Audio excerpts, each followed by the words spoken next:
Hello hello, నేనండయ్యా commission కృష్ణారావుని. మీరంత పిలవక్కర్లే, 2 కట్లేసి కాకి అని పిలవండి చాలు. అదన్నమాట. ఏం లేదండయ్యా, మన దగ్గర ఉన్నది 100 ఎకరాలు.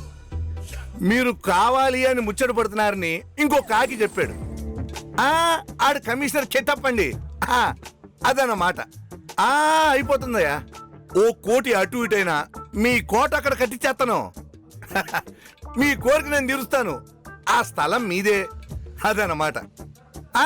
ప్రాబ్లం ఏముండదండయ్యా. మనకి మినిస్టర్ రేంజ్ లో పలుకుబడి ఉందండయ్యా. ఆ అయ్యకి నేనెంత చెప్తే అంత అండయ్యా. నేను మేనేజ్ చేస్తాగా, మీరు నన్ను చూసుకోండి చాలు. అదన్నమాట. అయ్యా, మీరు మంచి రోజు చూసుకుని రిజిస్ట్రేషన్ పెట్టుకోవడానికి రెడీ అవ్వండి. అది మీది. ఈ రోజు కుదరదండయ్యా. మీలాగే ఇంకో పెద్ద పార్టీ అండయ్యా. నేనే రావాలి, నేను చూపించిందే కొంటాను అని ఒంటి కాళ్ళ మీద రోడ్డు మీద తపస్సు చేస్తున్నాండయ్యా.